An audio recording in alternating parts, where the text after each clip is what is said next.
comes the magic spray.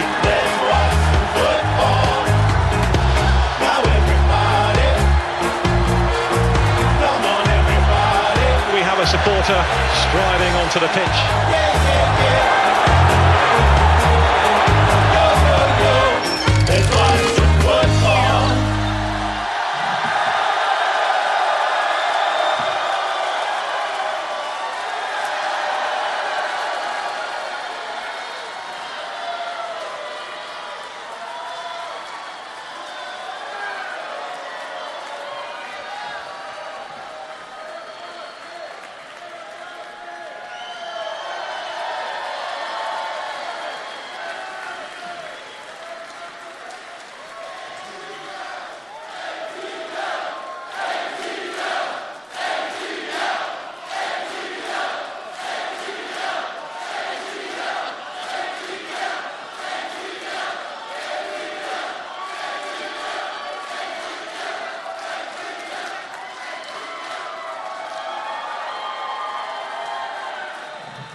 Oh, Rodgy. They were chanting ATL, Rog. He's not very good. FCO! FCO! FCO! Yes. The Rome Airport, Fiumicino, with the airport code FCO, are forming a team right now to play in the Italian Airport League. Live from a sold-out Tabernacle Concert Hall in downtown Atlanta, Georgia. Not the crap part, Rog. It's the Men in Blazers Live MLS All-Star Extravaganza presented by the mighty Etihad Airways. Davo, it is an honor to be here in Atlanta, American soccer's New Jerusalem. On this evening, which is, and I know you're all saying this, some things don't need to be said. We're just 2,591 days away from World Cup 2026. Football's coming home.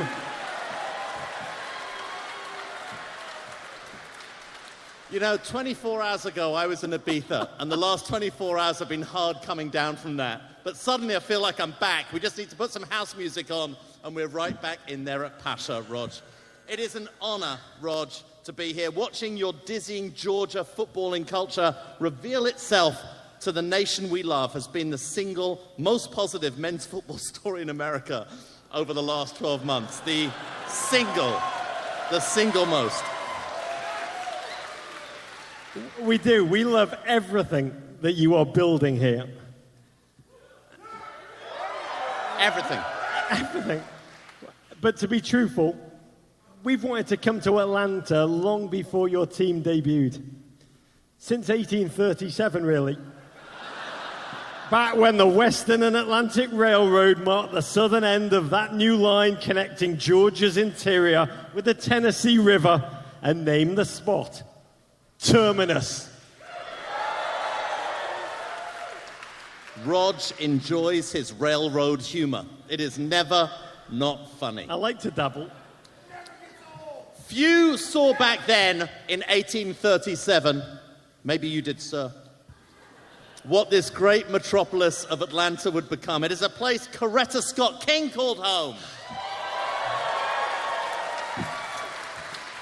I love her quote, "Women, if the soul of the nation is to be saved, I believe that you must become its soul." It's as true now as when she said it, and it's also applicable to football. World Cup 2019, am I right?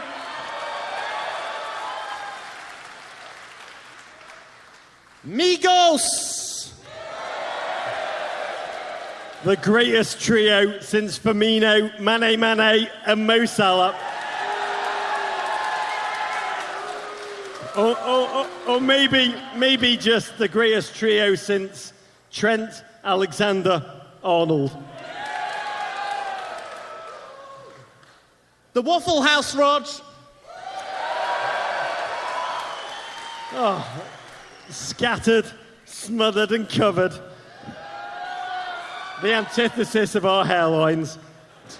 Speak for yourself. Can I say that? Way less bald in person. That Waffle House All-Star breakfast might objectively be the greatest mound of food in the nation.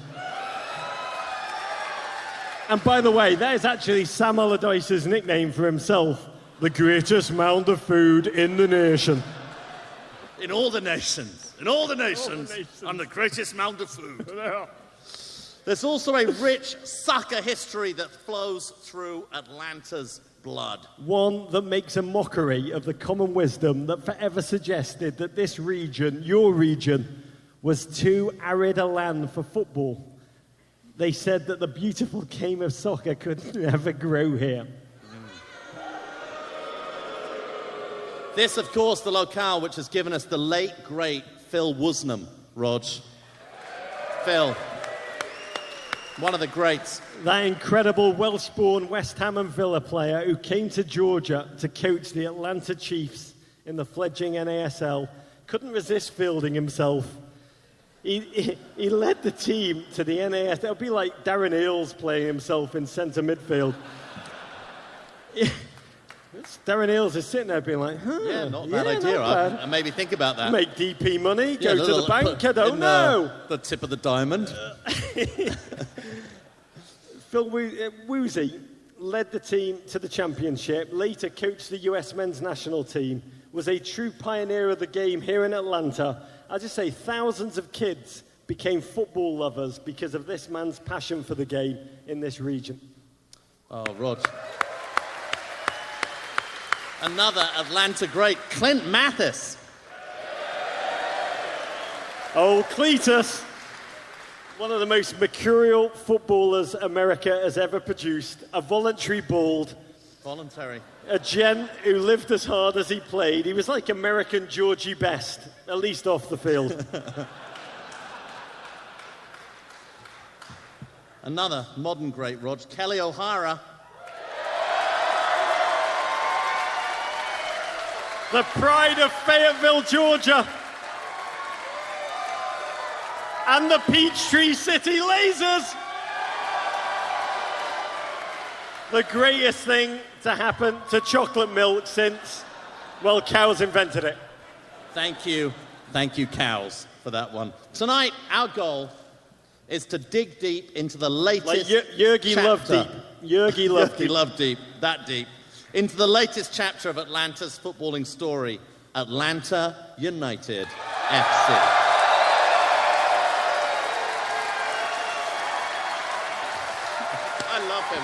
I love him.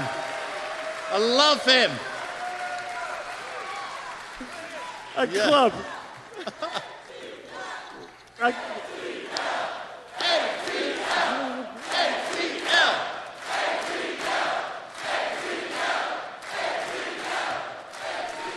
A club that has fused big dreams with careful strategy, squad selection, tactics and passion to field a team of young, confident, collectively tenacious footballers who have blown away all comers. There's been a biblical smiting here, all while filling a 72,000-seat stadium with delirious football fans.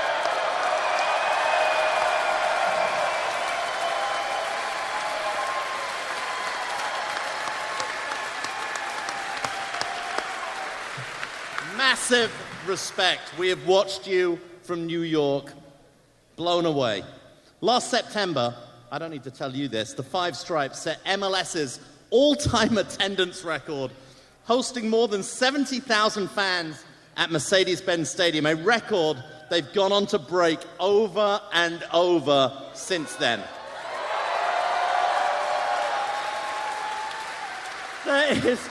There is so much that everyone who cares about the rise of football in this country can learn from what you have done, Atlanta. Hallelujah. And you've also given us a footballing feel-good story when the United States really, really needs one. So let's jump right in and celebrate this city, Rog. We've got a host of special guests who can help us tell the ATL's tale from their unique perspectives. We've come to marvel, we've come to carouse. I'm always carousing, actually. We've come to learn. But before we do any of that, we want to get a photo to commemorate this special occasion. Producer Rachel, can you please come to the stage? Stand up. Put your buds in the air, Atlanta. Let's be seeing you. When she's about to take the photo, we want everyone to just shout, just serendipitously, of your own free will, Tata Martino for president!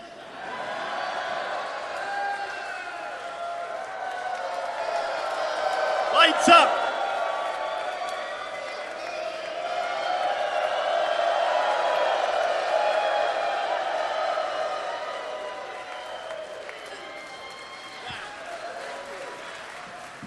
There are so many of you, it's hard to get you in the shot. Rog, I only just noticed that there's a third level up there. Hi, third level. There's a fourth level where they keep the Orlando fans.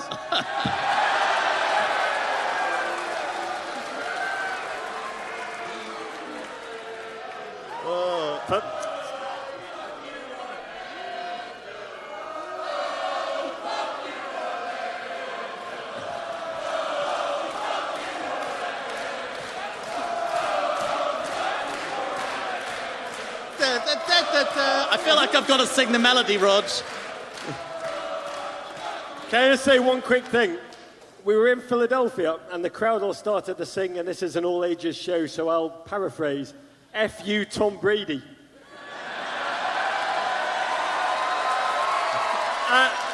And then we sang along with it. We made the mistake of singing, and then we forgot that the next night we were playing in Boston.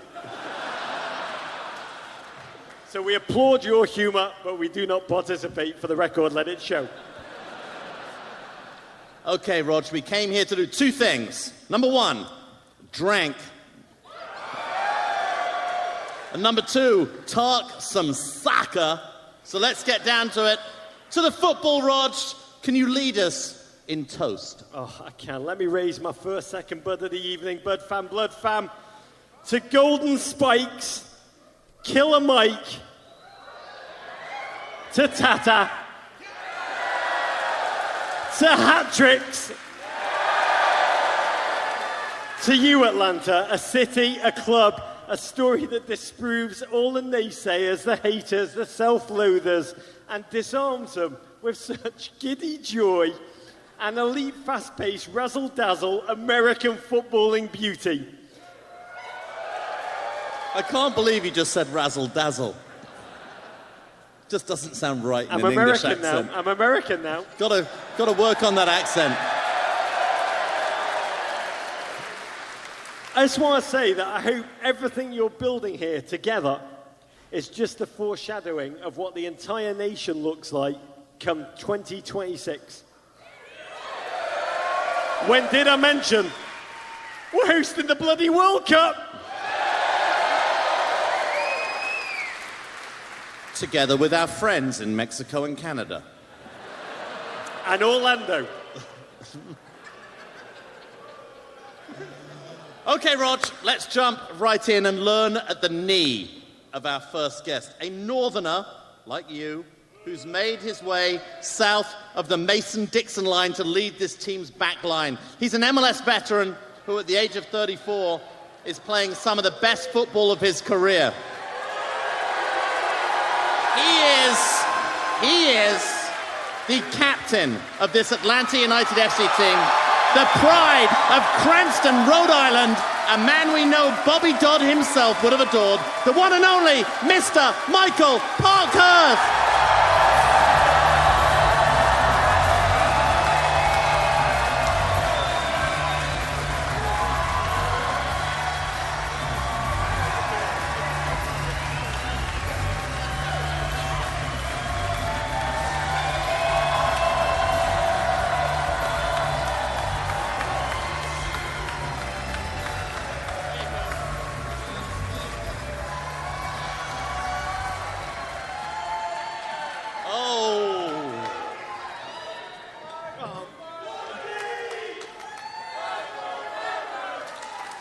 Michael Parkhurst.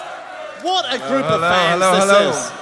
What a group of fans. Amazing.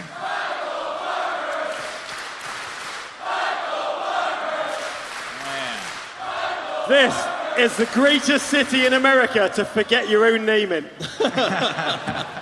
Oh, it's Michael Parkhurst. Yeah, well. Michael Parkhurst, it's a joy to be with you. I want to take you back to April 1996. 12-year-old Michael Parkhurst went to the first ever New England Revolution game at Foxborough Stadium. And despite the fact that your own eyes, at such a young, impressionable age, were exposed to Alexi Lalas in the flesh. Oh, the sting! I can't see! If you rub urine in your own eyes, it's meant to keep it away. You turned to your mum and dad and said, I want to be a professional soccer player. That's my dream. Take us back to that day. Tell me, when you shut your eyes as 12-year-old Parky, what did that dream look like back then to be a professional soccer player in the US? Nothing like it is today. That's for sure. Yeah, I mean, it's night and day from what it was. You know, I've been playing for 14 years now, and even that's a big change. So never mind watching Alexi play, Mike Burns, and a bunch of the old-time Revs. It's Gillette Stadium. Maybe the atmosphere there is still about the same, but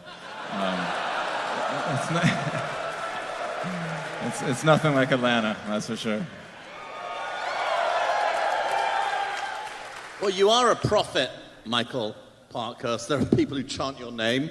And you also ended up making good on that dream, of course. You made your debut in 2005 for your hometown Revolution, right out of college. You played in front of basically your friends and family. Average attendance there, 12,000 and change, your first season. An MLS that was a world away from what you experienced week in, week out in 2018. How different? Night and day. It's unbelievable, honestly. You know, when you're playing in front of 13,000, even, you know, a good crowd in New England, 20,000, it's just different when you're playing in a 70,000 seat stadium. And you know, 20,000 just feels empty. And, you know, even with Columbus, when we had good crowds, it was, you know, 15,000. And, you know, it can be loud. But it's honestly nothing like we have in Atlanta. It's something I've never experienced, and I'm just fortunate that I get to, you know, spend the last few years of my career here.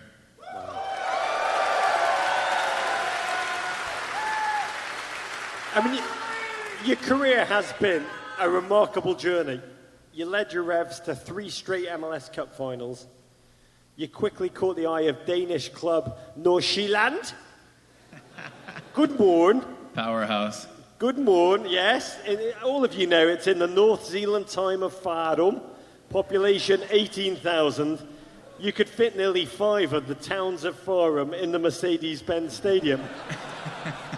It was a young club that had not won anything. You led them to a league title, the Champions League.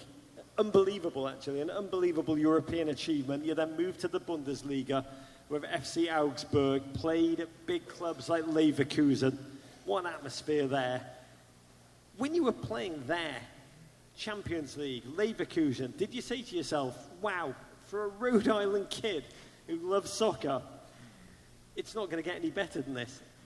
Yeah, playing in Champions League is a dream, like one of the ultimate dreams, and it's one of the few times where I've gotten absolute chills before a game just listening to the Champions League song. Oh, can we just... The champions... Do you occasionally go to sleep at night and just sing, the champions, the champions? Oh, that would be amazing, Michael Parkhurst. It's made my nipples hard, mate. You don't have to answer that. You're leading a witness. You came back to MLS. You thrived with the mighty Columbus Crew. You loved it there. You really loved it. Mm-hmm. But on December the 11th, 2016, you were traded to Atlanta United FC. In exchange for that famous player, general allocation money. He's two-footed, Yeah. just as good with his left as he is with his right, general allocation money. We interviewed general allocation money. It was not a good interview. No, not our best interview. No, not our best. Yeah. But you didn't want to leave. It was a new club. It was a fresh franchise. I mean, that is not a great look in MLS often. You met with Carlos Bocanegra, the vice president of Atlanta. He deserves applause. Carlos Bocanegra. I mean, you were going to join a new team, an expansion team, an unknown, a risky proposition. What did he tell you? I mean, spoiler alert, we know it turns out well, 72,000, golden spike. But back then, you had no bloody idea of what was going to happen. What did he say to you that sold you on this project? We're the only ones that want you, so you better come.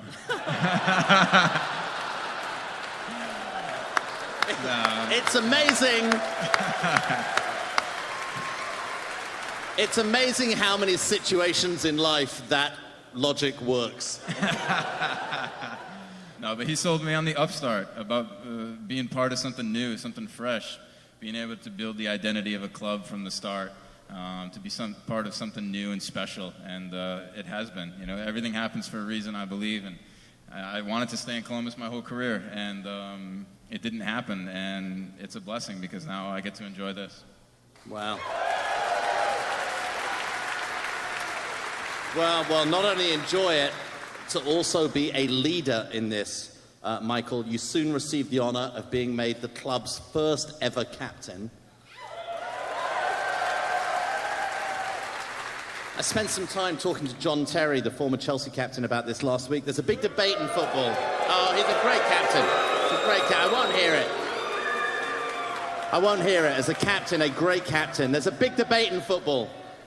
What does captaincy actually mean? In England, we're accused of over-mythologizing our captains. It's often just automatically given to the most experienced player. In Italy, it's often given to the...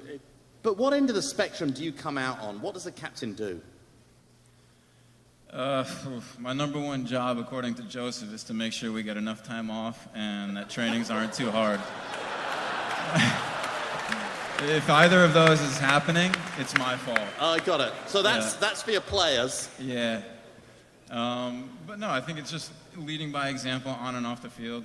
Someone you can depend on day in, day out, week in, week out, on the field, off the field, a connection between the players and the coaches. Who are the captains that you played for that had an influence on you? Nikolai Stockholm is a guy that no one has probably ever heard of, but he was my captain in FC Nordsjælland, and he was just the ultimate pro, and just somebody you could always go to. He was never injured. He was always out there training. He was the oldest guy on the team by probably 5 years. Never took a day off. Was always there for everyone on the team, no matter if you were the last guy on the team or the best player on the team. You know, he always had the time, and it's someone I looked up to. We'll look him up. Yeah, it did. DP money for that guy. Yeah. You've played Champions League football in Europe. You played in the Bundesliga. I've got to ask you, when you hear the roar from the Mercedes-Benz faithful, can you believe that you are in America? No, I mean, the only thing that can compare is World Cup qualifying national team games. And even those are usually not played at big stadiums because you have too many foreign people supporters of your opponents. Yeah, right. So that atmosphere is usually at Mafre Stadium or something where it's an unbelievable atmosphere, and I've only gotten to experience it once, but it was amazing. But it's not like 70,000 people cheering you on. It really isn't. So I've got to ask you, you've come off the field. 72,000 people have cheered for you. Josef Martinez has scored 3 or 4 goals.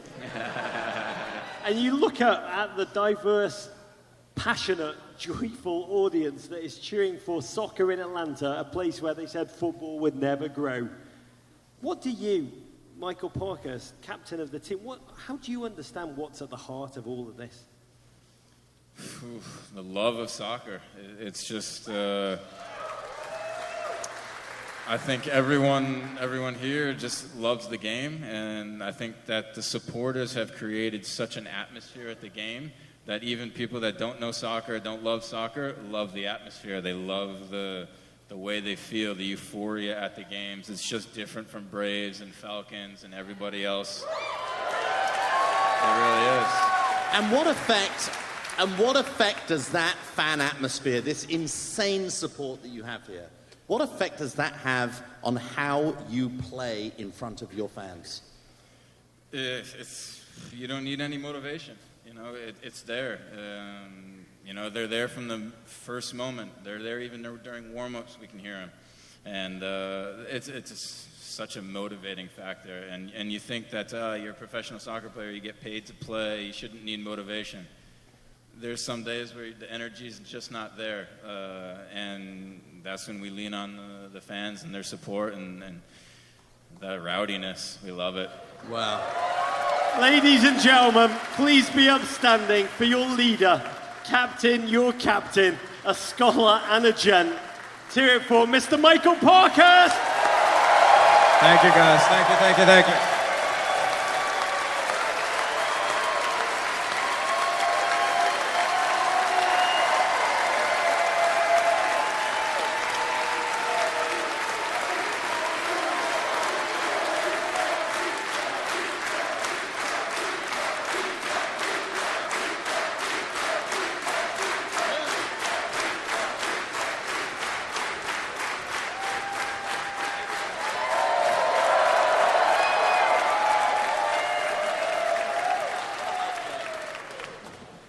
Guy. There's one thing that's the matter with Michael Parkhurst. He's gone now, so I'll just confide in you, dear audience. He's got way too much hair. That is not a problem for our next guest, Rog. He is on the powerballed Mount This is our favourite thing. No, I know. This is the link you wrote, Rog. Keep going. Do it again. Do the goose again. It's goose, dude. It's goose. He is on the powerballed Mount Rushmore. He is a player who broke through in MLS with Chivas USA. There's not a morning I do not get up and miss Chivas USA. He went on to move to England, playing more than a decade for Aston Villa, Hull and Middlesbrough. Those are hard miles. Hard miles, Rog. You get double air miles playing for those clubs. Those are hard miles. That's like putting in road work. Before making his triumphant return to this league in your city, answering the prayers of so many Americans. He's a man known on the streets as Mr. Clean Sheet. Ladies and gentlemen, welcome back to Men in Blazers, a GFOP and a man who exemplifies what it means to live that BILF life. One of the gentlemen of the game, the one and only Bradley Guzan.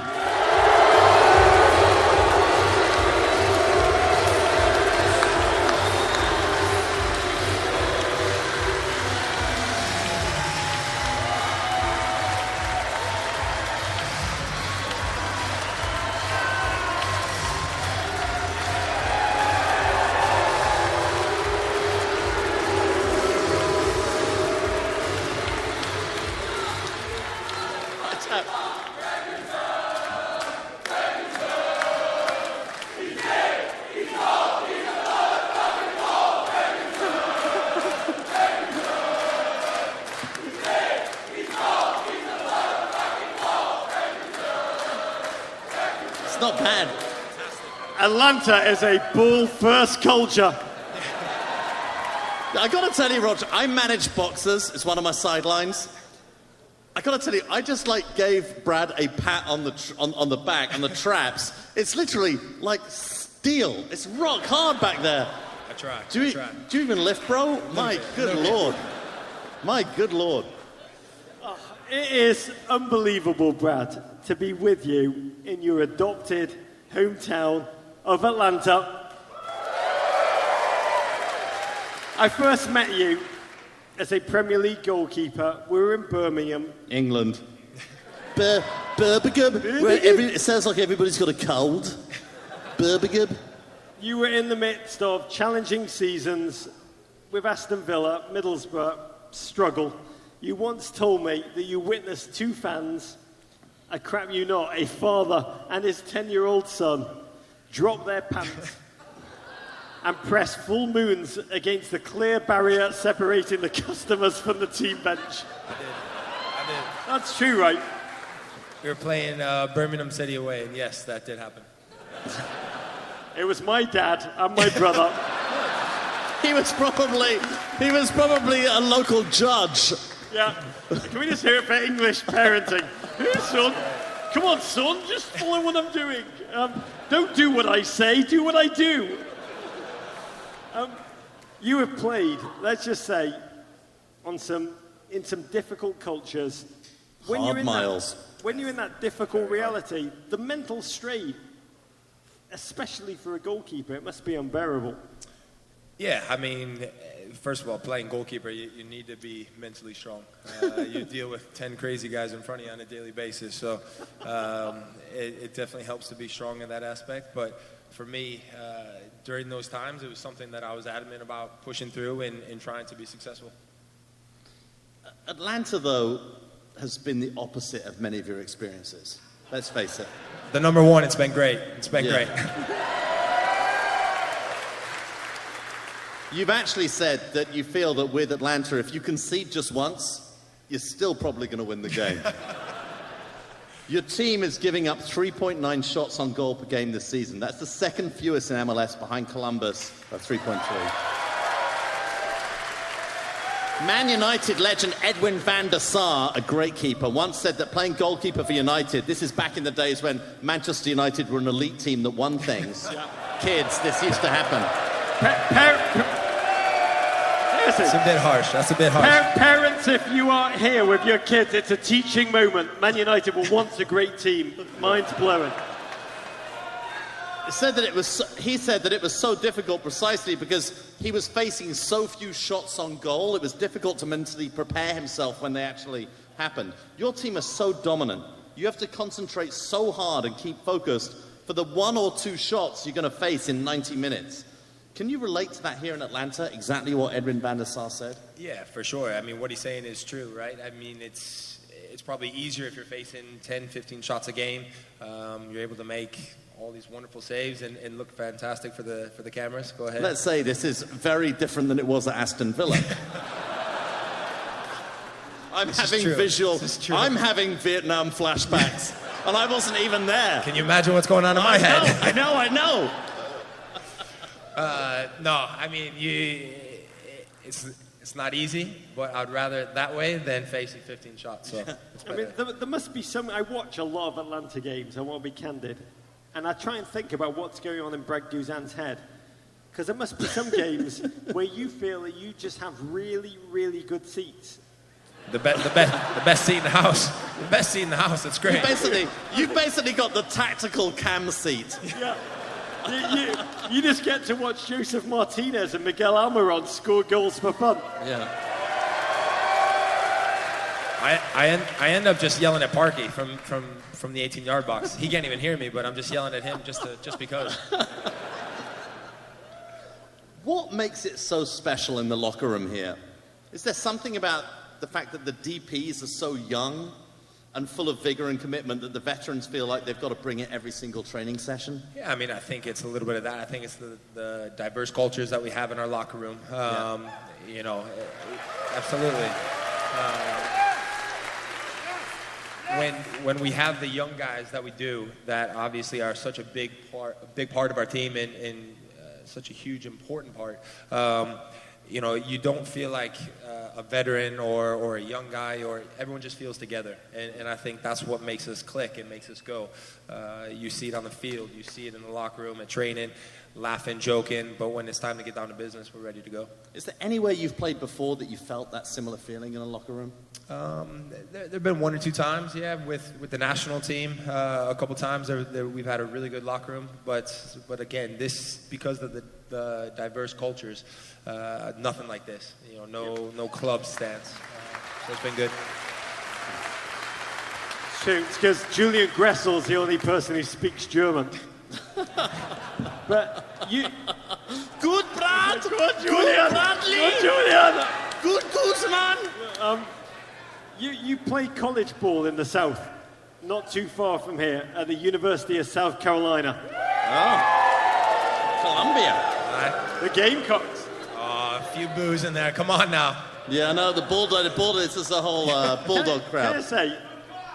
Can I just say, I think, whatever you think about college soccer, I'm not going to get into it because we just don't have enough time. Charity. I think this may be controversial, but this is facts. I'm bringing facts. It's one of my favourite soccer stadiums in this country. Because one whole half of the touchline is just a graveyard. Literally. It is. I actually think every soccer field should be one half graveyard. I'd like the game even more. After what you've been through, Brad, the highs and the lows, when you hear 72,000 Southerners sing, and this is poetry I'm going to read to you. Brace yourself. I mean, honestly, I think Maya Angelou wrote this. She wrote, Maya Angelou, I got this off brainyquotes.com. I think it said it was Maya Angelou. He's big, he's bald, he's a mother effing loving wall. When that happened, can you just sing it for me? Because I can't say it because it's an all-ages show. Sing it for us.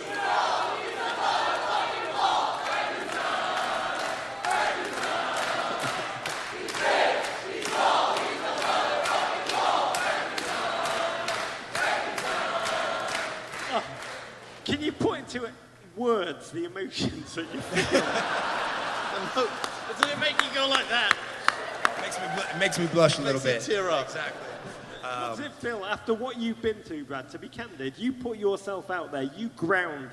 When life got difficult, you faced life, and you went again. You kept going. You are one of the most tenacious footballers I've come across. To be candid, no, I want to say straight up, this gentleman, not for footballing reasons, but for life reasons, inspires me greatly because I think tenacity is the greatest quality, and you've shown it in spades. Bounce back ability. Now, when you've landed here in this loving football culture, a dominant football culture, and you hear that song, what do you tell your? Like, how do you feel? Seriously, Leading the witness. Objection. Sorry, I was not on the call. Overruled. No, in all seriousness, I feel fortunate. I feel lucky because I know what other players around the league are experiencing at their clubs, and it's nowhere near what we have here. And so I feel very lucky to be a part of this club and a part of the city. Have you had other songs? Written and sung about you at other clubs you played at? None that we're going to talk about, and probably none as positive as that. Probably some negative ones. So we're going to stay away from that part of it. But yeah.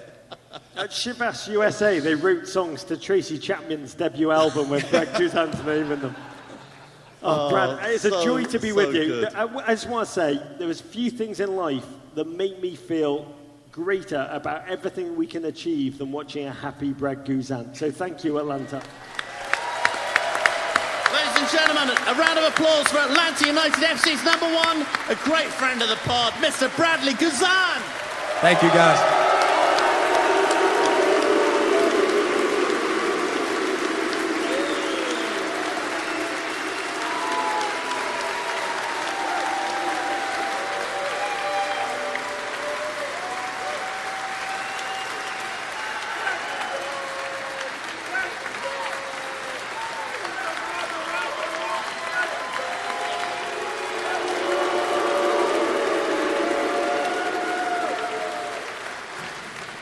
That man is seriously jacked. I cannot believe how jacked he is.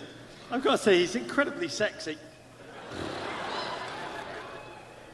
Bilf life, Rog. Bilf life. Okay, Rog, I know you are excited about this part of the show. Before we go any further, we want to thank the mighty Etihad Airways for being such a remarkable sponsor of tonight's Extravaganza. We revere their commitment to football in general, soccer, and to the MLS, to MLS in particular. Check out their MLS Flight Path series at mlssoccer.com. Right now, we want to welcome onto the stage Harry Poole of Etihad Airways. Like Paul Pogba, he doesn't go anywhere without an entourage. In his case, it's the accompaniment of a full bloody cabin crew. Let's come on, Harry. Harry, don't be Harry, shy. Harry. Harry and cabin crew. Come on.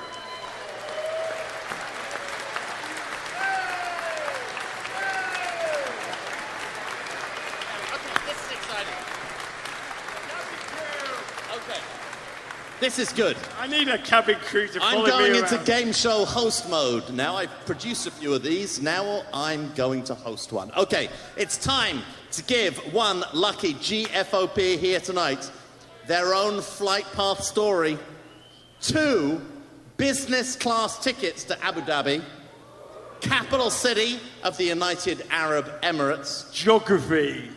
Stats, facts. Not only that, but they will also, Rog, have a complimentary round of golf. Wow. Can I get in on this? Where, David? At Yas Links. And, Rog, I can't believe I'm not in this. And an F1 driving experience at Yas Marina Circuit. So wait a minute. You get one of you in this room tonight is about to get 2 business class tickets to Abu Dhabi. That's the capital city of the United Arab Emirates. Geography! You're also going to get a complimentary round of golf, probably with the person you brought, maybe with someone else you meet there, at Yas Links, and an F1 driving experience at Yas Marina Circuit. I know what you're thinking. There's the Yas golf course. Do they have, like, motor cars streaming down the fairways? I hope they do. That would make it much harder golf than with bunkers. It's a lot of Yas, Davo.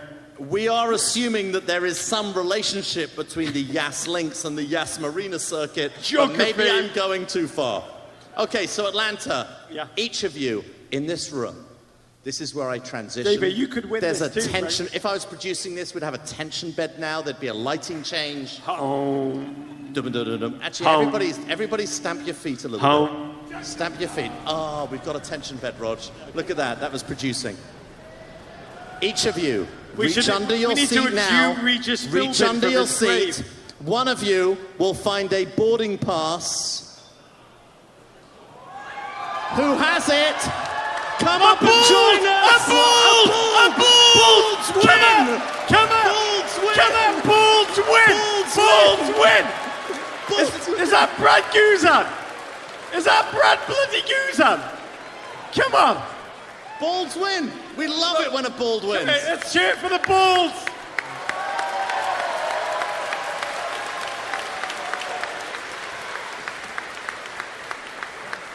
I think it's the guy that plays the lawyer on Billions. Well done. Well done. Harry, grab a mic. Woo. Speak to our winner. Congratulations, my friend. Thank you. What's your name, sir? Brian. Brian. Of course, it's a Brian. Take it away, Harry. Brian, where are you from? Here in Tucker, Georgia.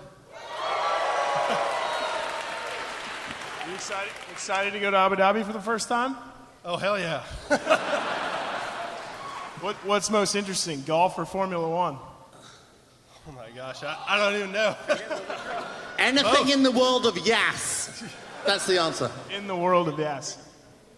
Thank you guys so much for coming out. We've been an MLS sponsor for 5 years, partner of the show for 2 years. Oh, appreciate terrible.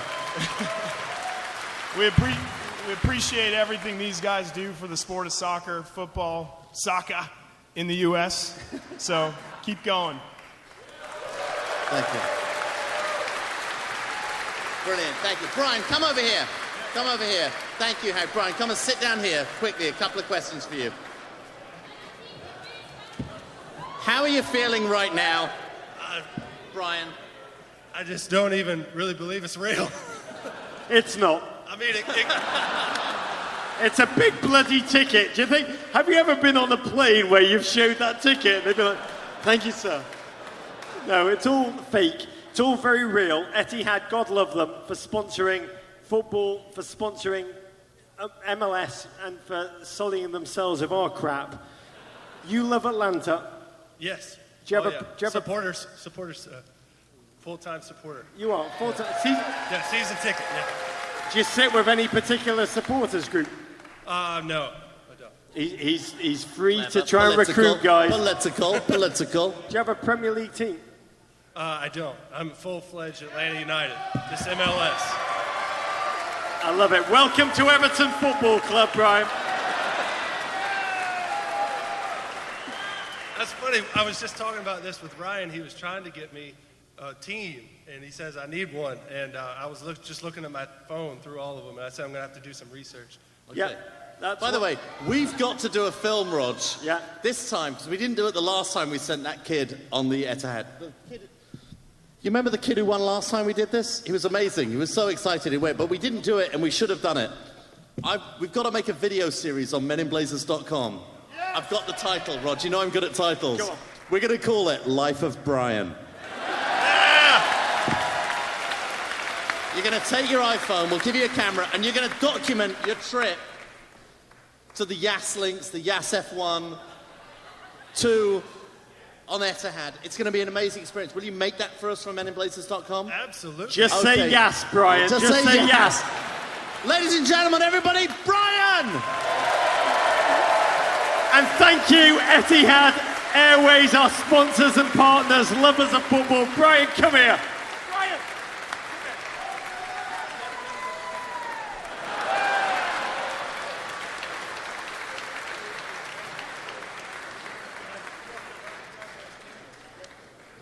And did we rig it so a ball could win? Yeah, we fucking did.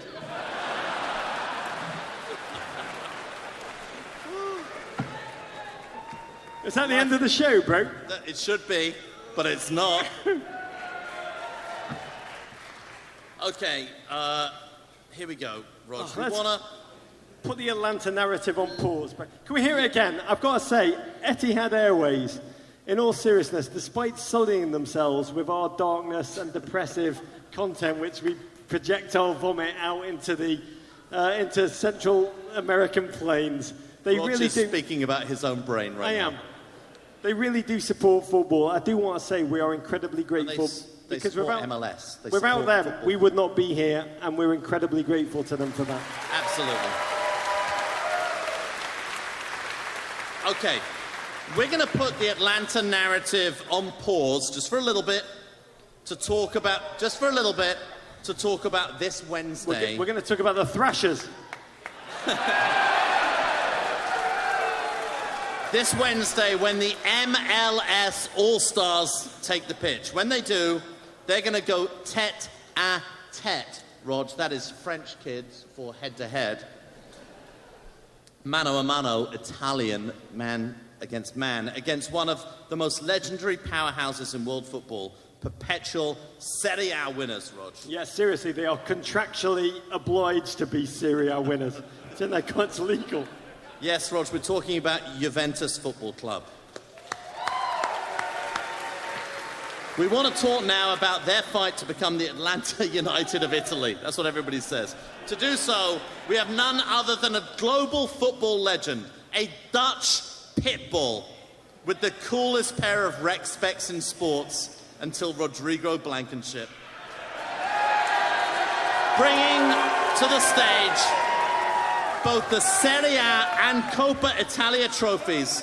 Let's give a huge Atlanta welcome to a man who played more than 150 times for the old lady, the one and only, what a player, Rog, Mr. Edgar Davids.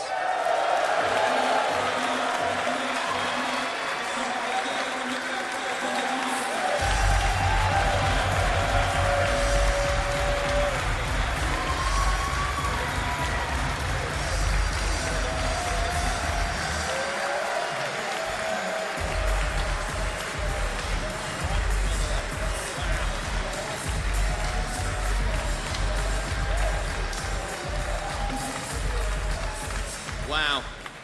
Edgar, welkom. Hoe gaat het met jij? He didn't even understand you were speaking Dutch. That's how bad that was. Waka Flocka taught me that. Wow, one of my real heroes, Edgar. It's a joy to meet you. This is a player who Marcello Lippi used to call his one-man engine room. You won the Serie A with Juve 3 times, the Italian Super Cup twice. We catch you at one of the most exciting and ambitious moments in Juve history with the arrival of one of the greatest players to ever take the field. Emre Can. No. So much. Cristiano Ronaldo. I actually saw him in Ibiza 3 nights ago. Edgar, with Cristiano's arrival, what is the goal for Juve this season? What would success look like for Juve this season? I think that success will be if they can, reach further than they reached before. I mean, like, it's a long time before they won the Champions League. So I think their aim is to bring it home. Okay. To win it all. That means MLS All-Star Trophy. Watch out on Wednesday night, Bruce. Amazingly, Edgar, you actually lived in Atlanta for a brief 6-month rehab stint in 2006. What did you feel like, this is 12 years ago, that the football, the soccer culture was like in this city then? Then it was non-existent, to be fair. Where were all of you? But they did a great job, though. I mean, there was nothing. No, not really. I think that they had Atlanta, what is it? Gorillas, what was it? What is it? Thrashers. The Thrashers. Which one was it? It was Silverbacks, yes, that was it. That's the Silverbacks, that was the name. Yeah. And then back in May, this May, you hammered the spike for a home game. Let's have a look.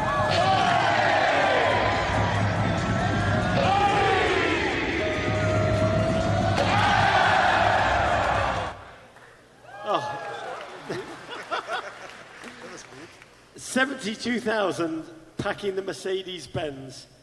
Only 9 European stadia are actually bigger than what you celebrate your football in. That atmosphere, could you believe that you were in a football stadium in America? Absolutely not. I was, to be fair, the first time I was there, they talked about it. I still have friends here. And I was like, yeah, okay. But when I was there, I was like, wow, this is amazing. Really. And I went back to Italy and I was like, why don't we have this in Italy? Because you know what they have? No. Why don't we have football in Italy? No. You know what you have? Tailgating. We don't have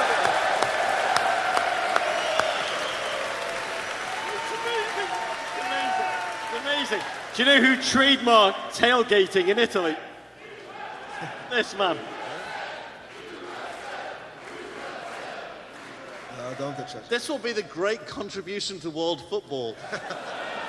Will be the export of tailgating. There'll be I don't know what that will be in Italian, tailgating. It will be some weird, word. How would Italians tailgate again, in your mind?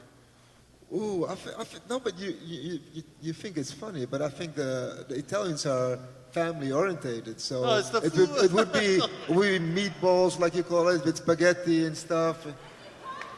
Yes. I'm in. We're in. Absolutely. So you travel the world, Edgar. You rub elbows with fellow football legends, current players, young up-and-comers. Can you talk about how the perception of Major League Soccer has changed over the years and how soccer in America, the American League, is viewed abroad in Europe today? No, I think it's getting better and better. I mean, in certain countries in Europe, for example, I remember that in Italy, when you're older, you went to play in England, and look what happened in England. Yeah. You know, they had all the players, because all the players, they bring experience. Yeah. And you also mean Vialli, Zola, they all came to England and played. Desai, Gullit. Yeah. You know, so there are big names, and I think that when you bring them also to the States, they will bring experience. They will not bring the quality per se what you have expected from them 10 years ago, but what they do have is still the experience how to be a top player. And I think when that drops off here and you have some top coaches, you know, you can still, I hope, qualify for the World Cup. Well, wait a minute. And so can Italy, and so can the Netherlands. Holland, yeah, exactly. Holland didn't qualify either. So true. Ladies and gentlemen, can we hear it for the one and only Mr. Edgar Davids and his trophies, where you add more this season.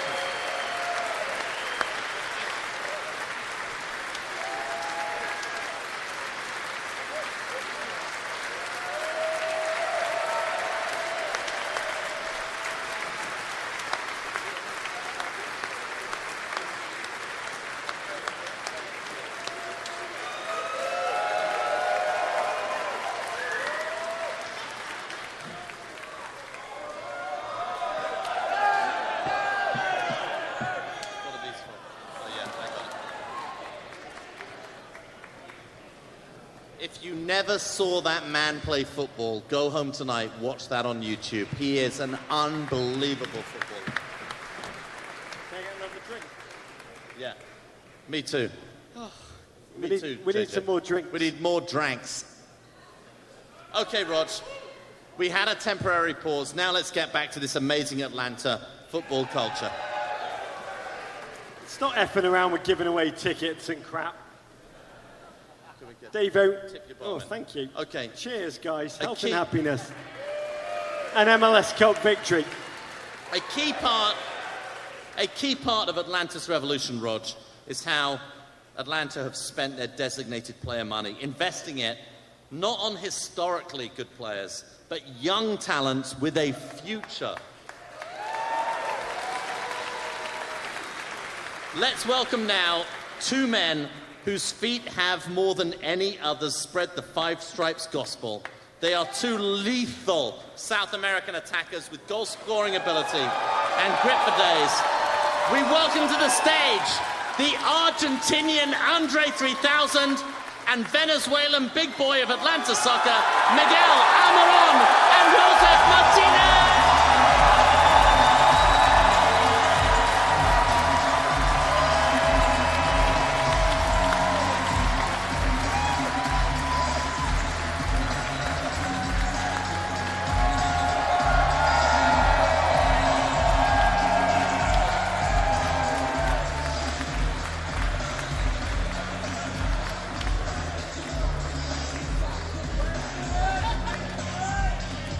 We welcome to the stage the Argentinian Andre 3000 and the Venezuelan big boy of Atlanta soccer, Miguel, Almirón, and Josef Martinez.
Holy shit!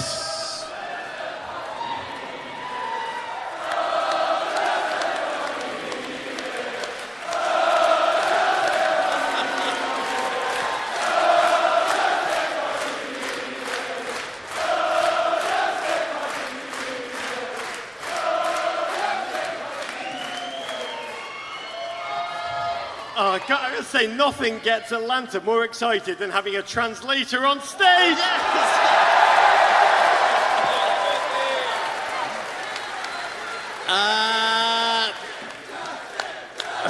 They know him. They know his name. That's genius. Well, Mourinho started as a translator. Yeah. By the way, Jose Mourinho started as a translator at Barcelona. Just saying. Manchester United fans, meet your next manager. Okay. Yeah. You're right. Bienvenidos, Cavalieri. I have committed to learning Spanish by the next World Cup so I can broadcast it on Telemundo. But I'm a little too early. I'm a little too early in my development of my Spanish language skills. So we welcome translator, future Manchester United manager, Justin Veldhuis. The only problem is, we also need a translator for Rog. I guess that will be my role. Guys, Motley Crue once had a prophecy about you two. In their song, Goals, Goals, Goals. I can't... Wait a minute. Let Justin translate that. In the microphone. Yeah. Get in the microphone, it's good. ¿Conoces Motley Crue? Motley Crue? The band? Like...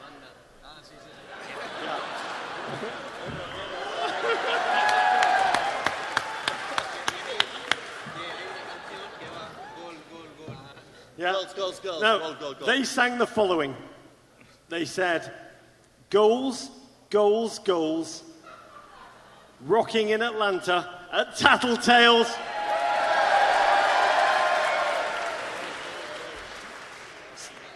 So let's look at them. Miguel, you first. Roll tape. Now, it's Miguel Almirón! Fine cross. Now Yamil Assad back to Almirón. Still Almirón. So Almirón, long time, Almirón!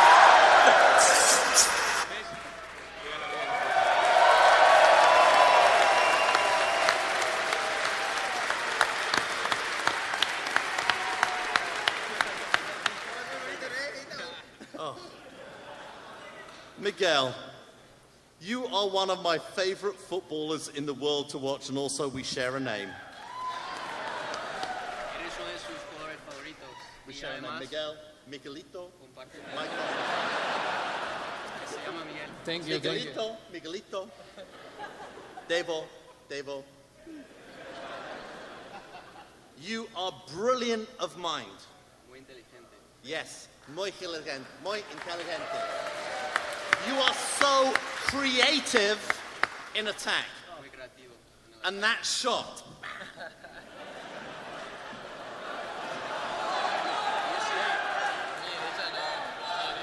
Oh, sorry.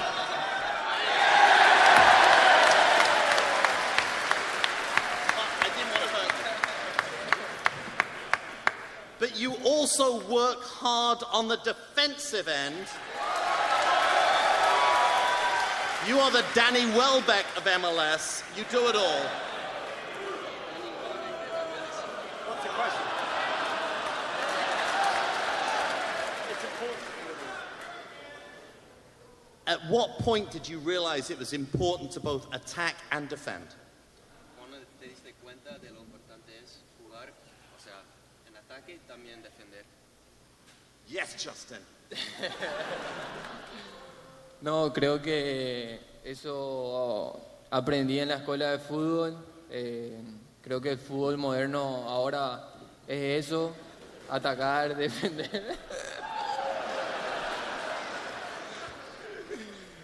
No, y nada, ahora estoy implementando eso para poder ayudar al equipo. Yeah, exactly. Thank you. That's what I learned in football school growing up. Football school. Wait a minute. This is a great idea. Football school. There's a thing called football school. Escuela de fútbol. La escuela de fútbol, sí. Football school. Let's solve it. That's how you develop young footballers. Yep. Football school. I think Bruce Arena runs it. He I just don't know what it cracked is, youth but Bruce Arena development. runs it. Football school. But he says, I think that's what modern football is now. You have to do both. Both ways. Yeah, both ways. Both and ways. I'm just trying to do everything I can to help the team.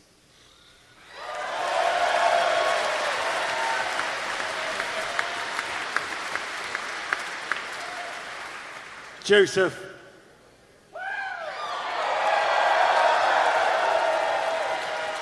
Do you want to translate that? Josef. No, it's easy. He understands that, Rog. It's okay. Let's watch one of your beauties. Let's go. To the fence. The angle's very acute. He's got an object on the wall. Destroyed by Martinez. Almirón can find a pass anywhere on the field. He finds his space. I'm thinking he's going to lay this off to Viaba for sure. What does he do? Takes his touch and sticks it in the roof. That's impressive.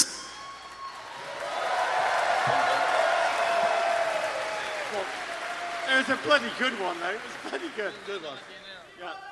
Yeah, this is it. By the way, he's saying, why just one? And because this tonight is a record for Atlanta. It's the only time Josef Martinez has just scored once.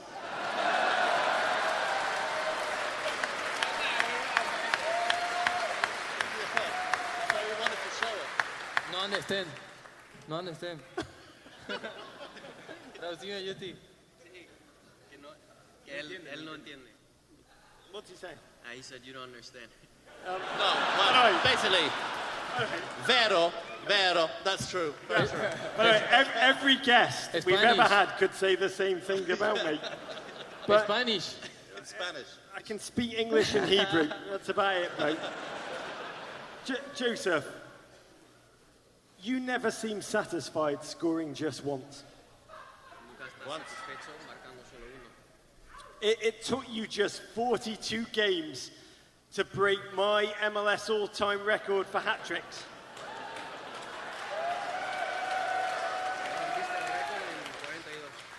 6 hat-tricks in 42 games, which beat my 0. Are you frustrated if you walk off the field and you have not found the net at least 3 times? Si sales frustrado del campo, si no marcas 3. No, si marca 3, también sale frustrado del campo. If he scores 3 goals, he still walks off frustrated.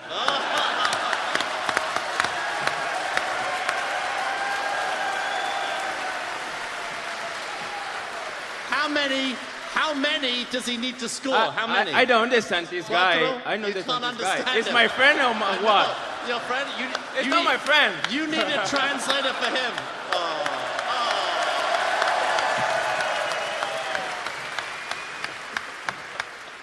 No, this guy is not my friend. These are babies. These are bambinis. These are babies.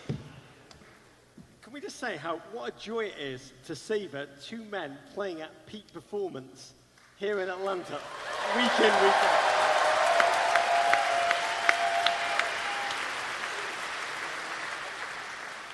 Josef, you like to use your head. You've scored, sometimes. You have scored more headed goals than any other MLS player since 2017. This, despite being, let's just say, you're not 6 foot tall. Yeah. You're a couple of inches under 6 foot. Yeah. It's like Spud Webb dunking, right? What is your secret? What is the secret to how you score so many goals with your head? You have a secret? No, I don't have. So I need to say, first of all, I need to say thank you to my friends. Thank you to my teammate because they made really, really amazing work. I need to say thank you, and thank you guys.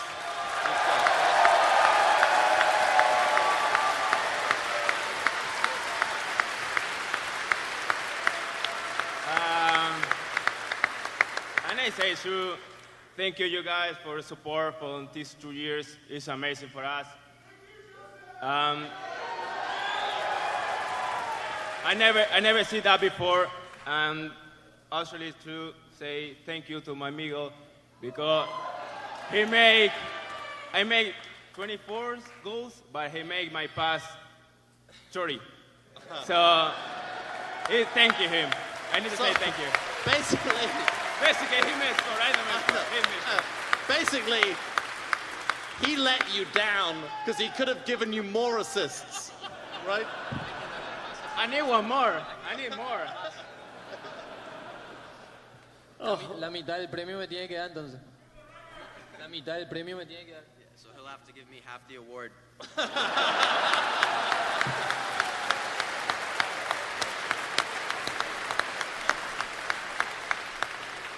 I've got to say, David, there's no point in you learning Spanish to be on Telemundo. These guys are much funnier than we'll ever I'll be. tell you, I'm going all in on Justin. I'm going the Justin show. It's too good.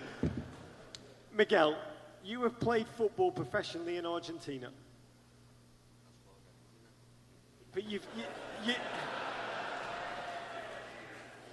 I actually didn't understand that sentence until it was translated into Spanish. That's easier for me than Liverpool.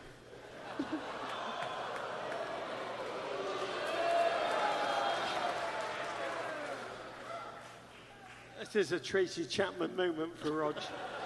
But you have talked about what makes MLS special, and you've said it's the fans.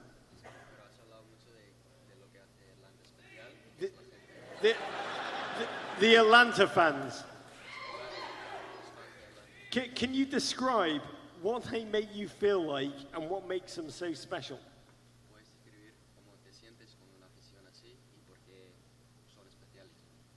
Sí, de un comienzo yo dije que lo que me sorprendió más fue la gente. Cuando llegué acá sentí el apoyo de un momento. En eso es muy bueno para nosotros, no solamente hacia mí, hacia mis compañeros también, y eso es muy bueno. Siempre voy a estar agradecido. Creo que todo el grupo también está agradecido con ustedes por el apoyo que nos brindan cada partido.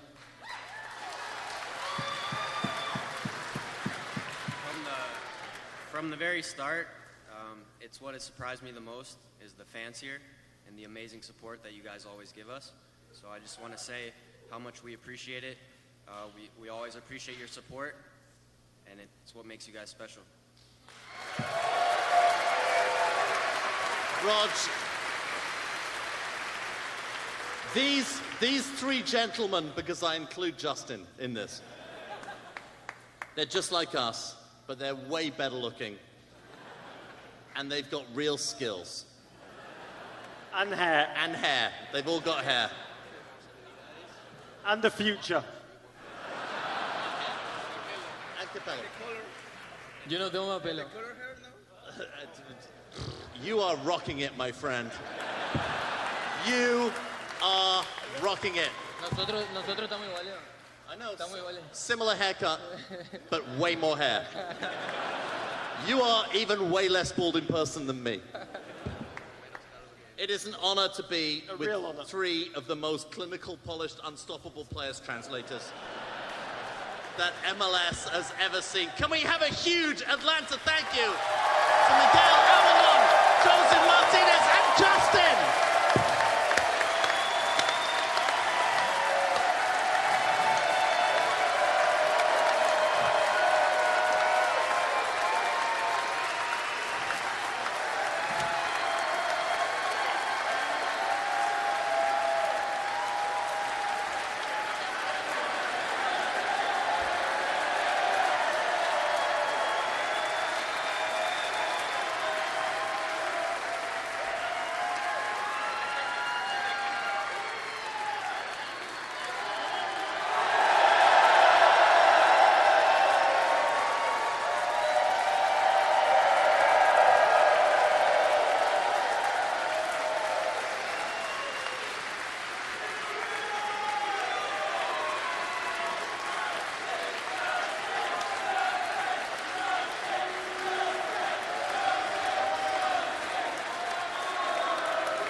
just say, do not take it for granted that you saw these two people play football.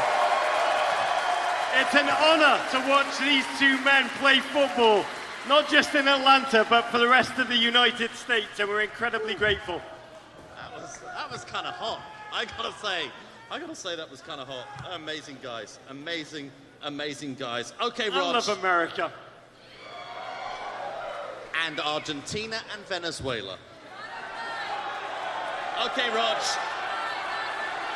We now want to bring to the stage the man who more than anyone has helped script the best Atlanta narrative outside of Donald Glover. Oh, I love you, Paperboy. Slightly different than Paperboy. This is a gent born in Chelmsford, Rog, a London commuter suburb. He went on to play professionally here in America for the Hampton Roads Mariners. Sorry, the Hampton Roads Mariners! And also the Hershey Wildcats. The Hershey Wildcats! Before making the switch to front office work. I love front office work. I love it. I love the front office. Is that photocopying, bro? Yeah, I love front office work. It's deals. He cut his backs. He cut his teeth at Spurs, only to be lured away by a return to this country.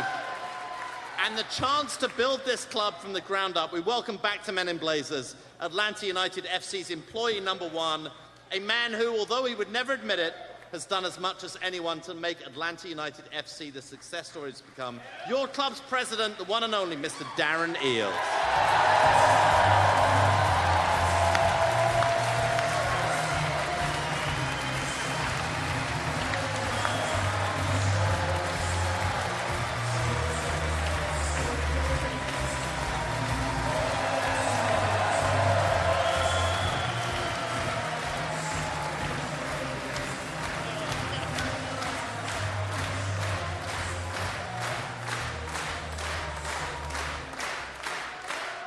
Darren, you are a long way from Chelmsford now.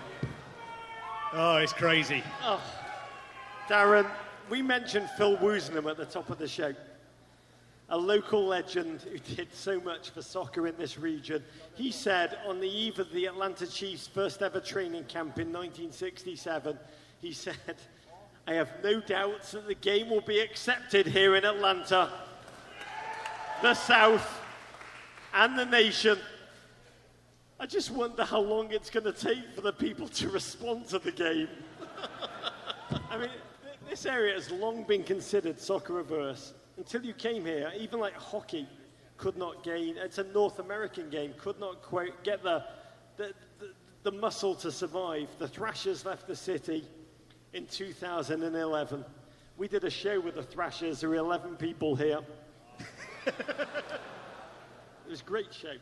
What has allowed Atlanta United FC to experience success where others have failed? Is it just changing demographics of Atlanta? Is it your strategy? Or is it just football, bloody football? Cheers, Rog. Well, obviously the first thing is me. And then, the rest is sort of incidental. No. I mean, a big shout out to Phil Woosnam. That is a classic example of those pioneers that came before us, that built that sort of interest in the South. And there was this cliche that, soccer would never take off in the South and that Atlanta was this fickle sports town. And look, you can see tonight, that is so far wrong that you can't believe it. But I think, one of the factors is, I think we're able to do here in football, unlike other sports, is that ability to feel like you're part of the club. And I think right from day one, with Arthur Blank as our owner, people knew that he was going to be committed. They knew it was going to be a successful team. It was going to be competitive. He's given, all that he's given to Atlanta, but then we were able to build it up with the time frame. So I came on board nearly 4 years ago. So that gave us a chance to meet with the fans, to build it. And it's just become this sort of huge juggernaut that's just kept gaining ground. And I mean, I'm reminiscing now. A lot of founding members in here? I just want to share with you. So 2 years ago, we were in here doing our kit launch. And Justin just did a great job translating, I think you'd agree. Top translator. Oh, he's really good future guy. Jose Mourinho. He's going to be the manager of Manchester United. Unbelievable. So 2 years ago, we're launching the kit. This is 4 months before we kick a ball. So we do it big style. You know, we've got the Atlanta United letters here, smoke's puffing up, Chris McCann's coming out in a shirt thinking, bloody hell, it wasn't like this in Burnley. And he's coming out to this absolutely packed stadium. And so we've got Tito Villalba, Andrew Carlton, and Chris McCann. Our only 3 signings that we've got. Tito, in Spanish, is asked a question, what do you think of the new kit? The translator's with him. He gives a sort of 2-minute answer, and then the translator proceeds to repeat what he said in Spanish. So literally, it's the worst translation you've ever seen. And everyone's just laughing in the seats. You can look on YouTube, it's the funniest moment. And so we take him off stage, and we come on, and he's trying to come back on to tell it in English later on, and we're like, no, your moment's gone, mate, you've lost it. It's interesting, though. Justin designed that kit. He does it all. It's interesting when you talk about it, though, the relationship with the fans, One thing that many people in Atlanta, in the South, can relate to is the communion between fans and the team. It's almost a religious experience, which is what is being built here. It's a communion. That's what football is. It's a communion between the fans and the players. Yeah, I mean, it was never more sort of real, I think. So I talk about Arthur Blank. I mean, Arthur Blank is the visionary behind why we're having All-Star Week this week and the great success of Atlanta United. But I remember... He's my rabbi. Yeah, there we are. The very first time when I came over, we decided to do a meet and greet for those in Buckhead. So the Falcons had played a game that night. We're going to turn up. It was MLS playoffs at the time, hoping that a few people would turn up just to say hello. There was about sort of 300 turned up that night in Fido's. It was crazy just to meet the new president, just to have a chat about what we were hoping to happen. And we get a call literally 5 minutes before we're about to start to say, you know, like the Eagles on the move. Arthur Blank's decided to come this evening, which Arthur's diary is usually locked up like 6 months in advance. So everybody's now panicking because no one was expecting Arthur to come. We're in a pub in, Buckhead that we hadn't got a red carpet area. There was nothing like that. And Arthur came. When you said a pub, it was sort of implicit that there was no red carpet area. Well, those posh pubs in London, yeah. So Arthur turns up, and he's at the bar, he's looking relaxed, he's even got a beer in his hand, and I can see the rest of the staff are a little nervous and on edge, and our supporters start to say, it's the first start of it, Uncle Arthur. Uncle Arthur. Uncle Arthur. And if you'll pardon my language, I was thinking, bloody hell, this could go one of 2 ways. He's either going to love it or he's going to hate it. And thank goodness he loved it, and ever since it's done. But for Arthur, that was a glimpse. It's not the Falcons. It's not roped-off area for VIPs. It's about, getting down and dirty with the supporters and understanding that there's going to be highs, there's going to be lows, but as long as you're there and you're explaining to them why you're doing things, then you have that connection. Proper Chelmsford. Proper Essex.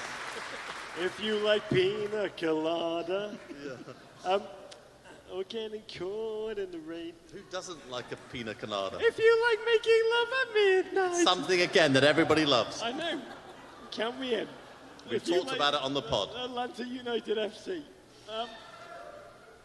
I want to blow through the 3 planks of the revolutionary blueprint you've unfurled here, because, we can joke, we can talk about beers, we can talk about Uncle Arthur, but there's something truly intelligent, radical, revolutionary that you together have created here in Atlanta.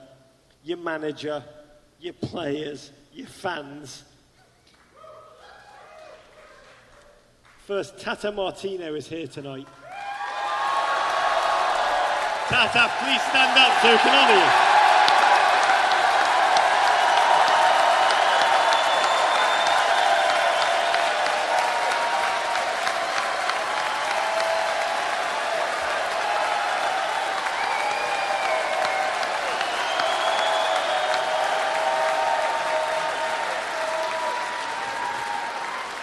I mean, it's like the Queen in the royal box. It's amazing. It's like the president of Ford's Theatre.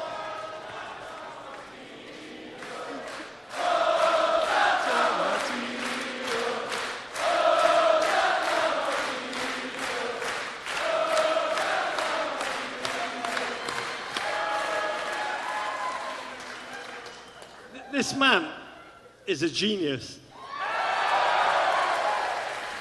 tactically, in terms of his man management, his pre-game, the psychology, and what you've learnt tonight, his ability to sit through utter shit for 80 minutes. Respect.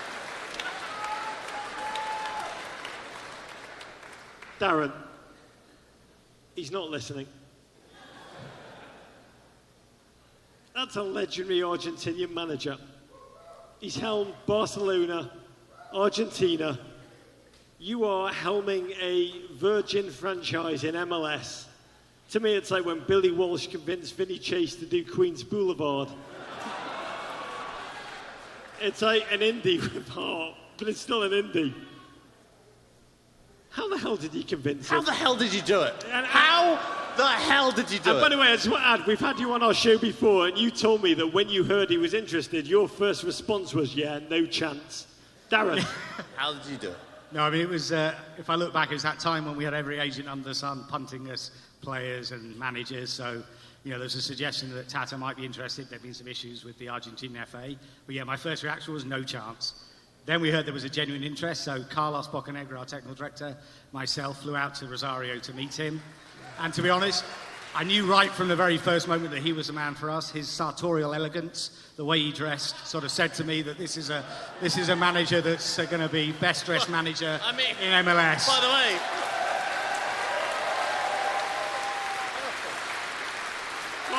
what was it exactly? Was he like wearing those socks and shoes but pulling it off? No, it was the jumper over the shoulders, just that look. I mean, I can't even pull off that look.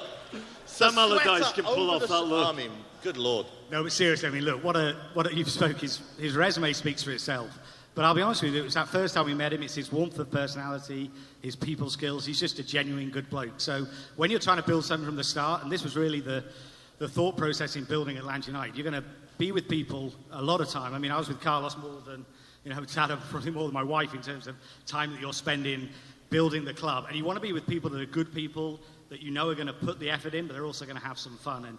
And Tata embodies all of that, but add that to the style of play. We're a new club starting out, and we're going to try and play attacking, exciting soccer, and, you couldn't do better than get Tata Martinez to coach your team.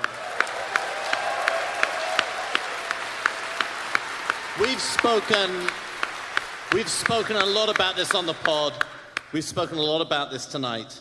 But we are fascinated by what is genuinely a revolutionary decision of using DP money not to lure an aging superstar big name, but to use it to find craftily scouted, impeccably recruited South and Central American young hotshots like our friends Josef and Miguel. Your decision has been rewarded and then some, but it went against common MLS wisdom. MLS was always like there, you went a million miles the other direction. Talk about the school of thought that led you to this talent-rich pool of players, led you to that decision to take the other road.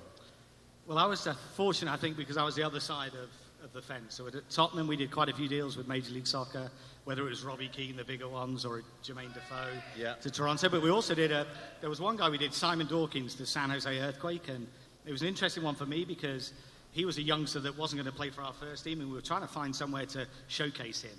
And San Jose was a possibility for us.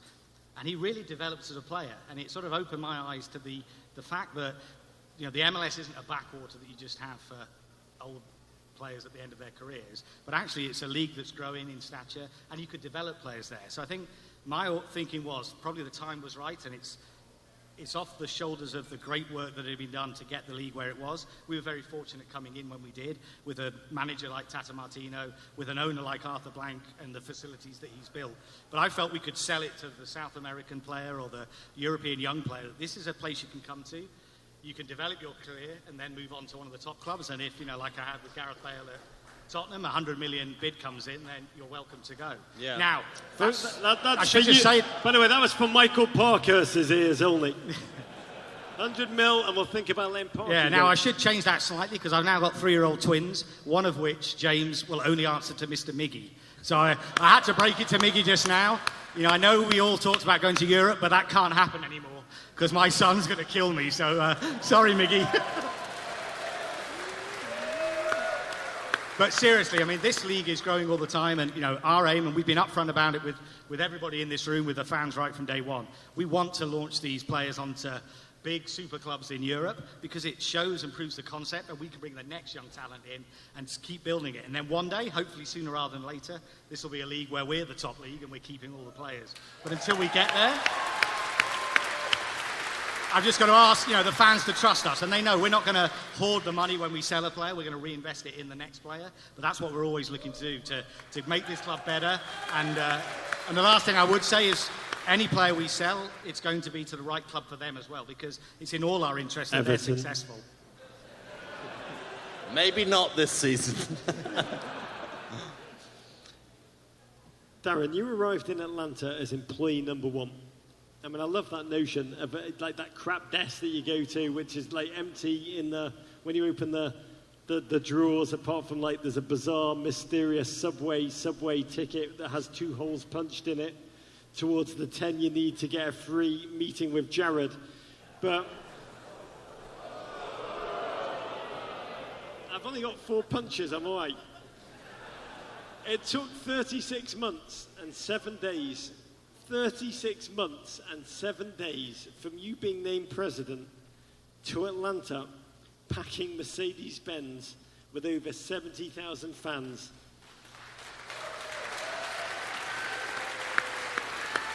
September 16th, 2017, against a team that I will not name. It rhymes with Schmorlando Pity.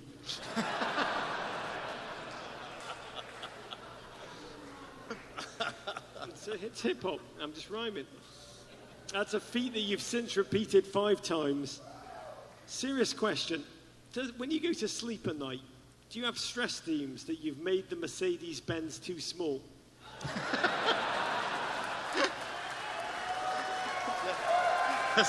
It's a legitimate question. That's a great question. You're going to grow out of it, bro. Yeah, too small. No, it's. I mean, it's a great question.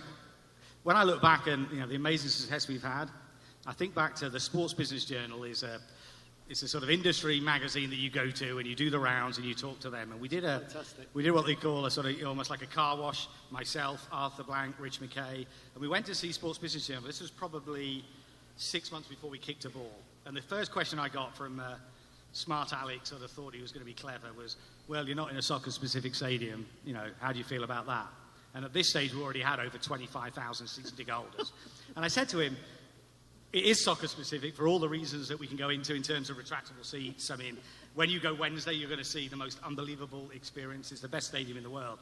But the thing was, thank God we're not in a 25,000 soccer-specific stadium, because we'd be locking out 45,000 people from getting in the building. And that sort of lack of vision it was great, because I need those moments to sort of spur me on. You know, whether it's Atlanta's not a sports city, oh, well, it was only the first year of success. Now people aren't going to come back because it was just a one-year wonder.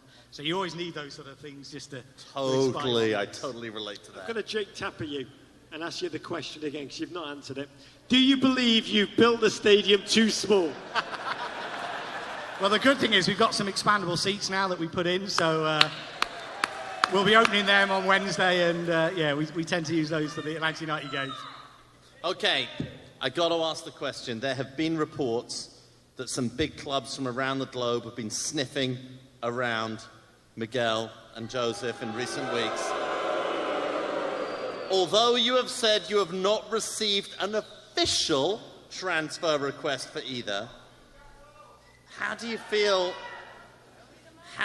about keeping the Lightning you've created in the bottle? In the short term, the mid-term, you've answered your long-term thing, you've answered your mid-term thing, but this is about the short-term Lightning in the bottle question. Well, look. Newcastle. The great thing is, from a short-term perspective, you know, we're at the top of the Supporters' Shield at the moment, doing really well. But as you all know, you don't win anything halfway through a season. And coming from Tottenham, I know that better than anyone. You've got to actually finish it off. So, that's true. The reality is it's about winning trophies. So, you know, for us, our whole team, from Tata to the squad, they're just focused on this season trying to win a trophy. Because our fans deserve that more than anyone in terms of the way they And then we worry about tomorrow. You know, this is a great season. We want to have a great time. You know, we want to do the best we can this year. But, you know, we're not in a position where we have to sell. That's the great thing. But I'll be honest, and I always have been, if the right offer comes in from the right club at the right price, then it's good for everybody. But I can guarantee we're going to replace those players with more exciting talent. Darren, could I interest you in the job of Prime Minister of Britain? And I'd also like to buy Bradley Guzan here tonight with my own money, because I love that man. I want to tell you, just looking out at this incredible crowd here tonight, which is, by the way, if you're listening at home on the podcast, 72,000 people here tonight. Can we hear you? Let's hear you.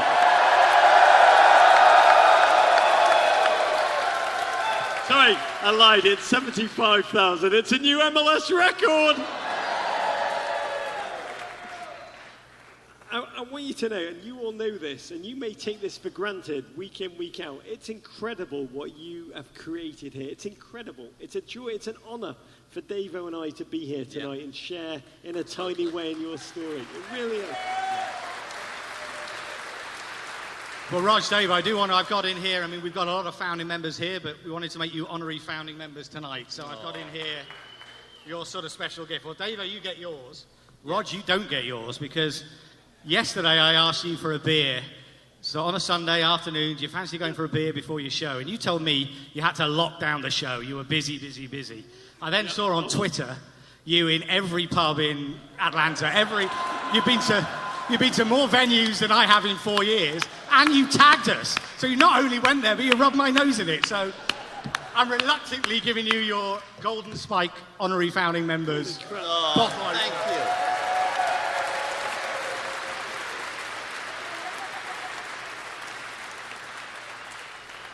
I got to tell you, Rog, how long have you been doing this? Since 2011? I'm going to pierce my nose with this motherfucker. 8 years. And it's a bottle opener. 8 years of Men in Blazers. This, without any doubt, is the best live show we've ever experienced. The best crowd, the best city. A big reason for that is the presenter, the president of Atlanta United FC, the one and only Mr. Darren Eales. Please, ladies and gentlemen, give him a round of applause.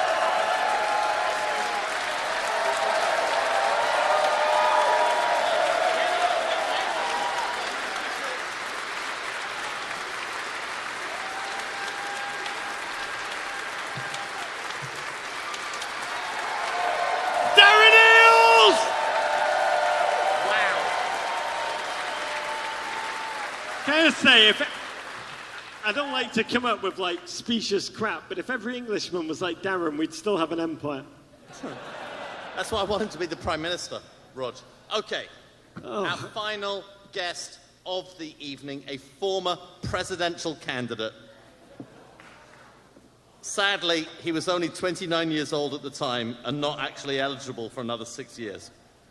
So he'll have to settle for being one of the great Geminis in hip-hop and an Atlanta legend. He also happens to be a massive football, soccer fan. Ladies and gentlemen, welcome to the stage, our friend, the one and only Waka Flocka.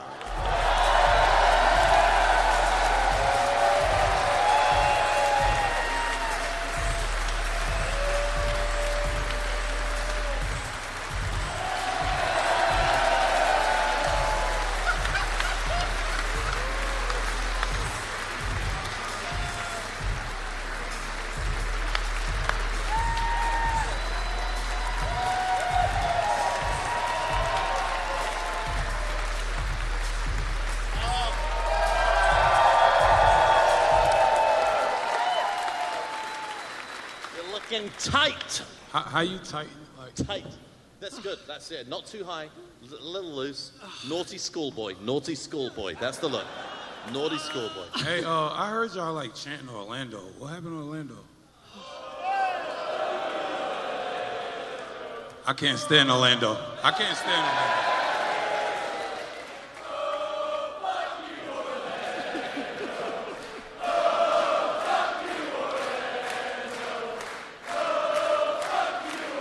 I'm that all needs for a it. melody. Somebody needs to come over the top with the melody and write the melody for that, like da da da da da da. It needs to come in. By the way, they got terrible drivers. Orlando got terrible drivers. I just left. Jamlando. I just want to say, just like tweets are not endorsements, Chance heard at Men in Blazers songs do not recommend our official position on cities in America. Oh, fuck you, Orlando.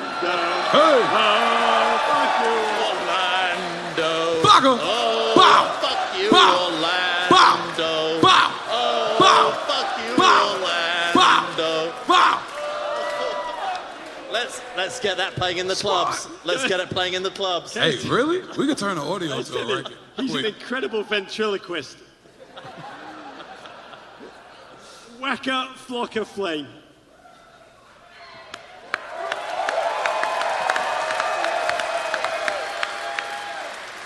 You came to soccer, football, late. But my God, you have fallen fast and hard. You were in Barcelona. You watched Lionel Messi and his mob face Real Madrid. Big Messi. Big Messi. Yeah. Big Messi. You watched Big Messi. The next day, you got EA Sports FIFA, became a Big Messi fan. And that was that. What was it about the game that made you fall in love? Playing FIFA reminded me of playing NBA Live when I was a kid. Right? You know, FIFA was just fun. It's like kicking a ball. I'm like, hey, how much fun could kicking a ball be? Then I played it. It's competitive. I'm competitive. I want to win. And like Barcelona, the whole defense and offense is wrapped around a cool guy named Messi. He was the fastest on the field. He had all the best moves, and I scored 4 goals. So I was a Barcelona fan. So you've been ahead of your time because this city, Atlanta, has fallen head over heels in love with the game and this team. How do you understand, this city that you understand so well, how do you understand this city's love affair with soccer? I'm a part of the city. I wouldn't be Waka Flocka if the city didn't love me. Not my music, the personality. In Atlanta, we trendy. We like trendy things. We like happy things. We like fun stuff, because that's what Georgia and Atlanta is. It's not about this culture, this race, these people. Nah, it's about having fun. When you come here, you know you partying and eating good.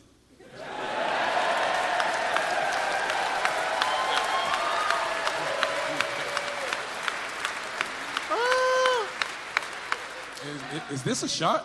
Yeah, you want one? Yeah, cheers. You gotta. There we go. Is that a shot? That's a shot. I drink Jaeger a lot. I've never seen Jaeger with a head on it. That's good. Okay, mate. You gonna go? Gonna go? Cheers. Cheers, mate. Hope that.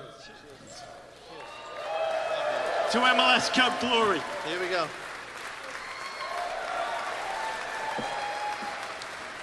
That's good. Right, there's only an hour and a half left of the show, guys. Here's what I want to know. By the way, when you drink Jägermeister, it's like so powerful and wonderful, you think Germany did well at the World Cup stuff. Here's what I know. Here's what I know. That's how good it is. I kid. There's an incredible connection. Here's what I love. There's an incredible connection between the hip-hop community and Atlanta United. It's a mutual love affair. The two feed off each other. Can you explain to us, what is it about soccer and about hip-hop that's made that love real? I could say volume. We make so much noise in both communities because music is kind of new in Atlanta. And music put us on the map as people, and we evolved from that. Now we got soccer. You know, we sporty people. Like Atlanta, you can't say nothing about the Braves, the Falcons, the Hawks, when we had the Thrashers. When the Thrashers. Didn't the Thrashers leave us? Yeah. Why are we cheering? Well, United not. Like, see? How you doing, Santa, with the beard? Oh, man. I want him to jump down the chimney, right? I got all your gifts. That's right. I guess it's the same thing. It's like, we used the word earlier, the communion In rap, it's the communion between you and the fans, and everybody's jumping up and down, and you're feeding off it. Soccer is the same more than any other sport. There's a communion between the fans and the players and the fans and the team. And that's like probably what's the same. Yeah, I love it, man. I'm not going to lie to you. When I first heard, I'm going to be real. I just spent a lot of time overseas, so soccer was like the best sport. I came over wearing Jordans in Europe. They was like, what are those, bruv? I'm like, bruv? Like, bruv? these are What do you J's. wear on your feet, bruv? That was Sam Allardyce. By the way, I would pay to watch Waka and Sam Allardyce, that interaction. But you know, soccer, actually my photographer was a big soccer fan. He's from Canada. He's from Montreal. A couple of my friends was Middle Eastern. A couple of them was from Europe, from UK. So all of them played soccer. I just like basketball. So then I got tired of not playing the game at night after my shows. So when I learned FIFA and I went to Barcelona, I just fell in love. Then I came home. We had Atlanta United. I'm like, I'm a fan. Okay. Dig deep, David. Okay, you mentioned your love of EA Sports FIFA. And as the gateway drug that allowed you to fall in love with the game,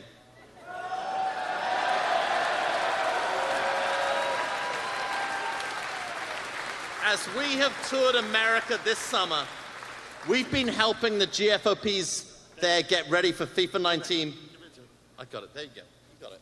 That's yours. That's the Waka Flocka foothead.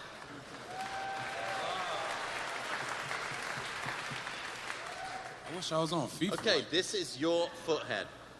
Okay, here's what they had you as. Waka, here we go. Pace, 83. Shot, 94. Because you can spit. Shoot first, ask questions last. That's how these so-called gangsters last. Yeah, am I right? Yeah, am I right? You got 78 on defence. We gave you a 96 in physicality. Oh, yes. We gave you all that because of your line, ain't no talking, homie, you just bust an atom. It's all about, all of hip-hop is about FIFA in my little T-brain. That is the least intimidating that lyric has ever sounded, Rod.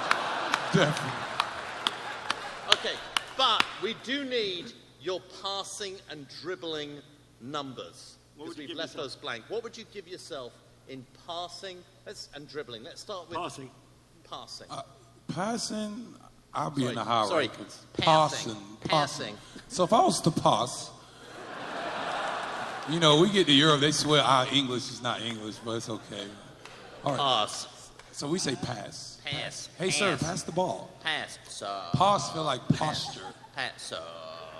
Pass. Yeah. So my passing probably will be 83, 87. Why? 83, 87? Yeah. 87. We'll give him 87 because to me, he's like Iniesta but with hair. I like passing. Finally, dribbling. Waka Flocka, what kind of handles do you have? See, I got a thing with dribbling. I got cut from my 7th grade team for doing too much dribbling. So I say my dribbling be like a 65. Oh. I gotta tell you, I think you're harsh. I think of Flockavelli and I think of the next great Brazilian wunderkind. I'm going to give you a 99 on dribbling for that alone. Okay, so we'll change that to 99. Which gives you an average, Davo, just compute that. Beep boop bop, beep boop boop bop.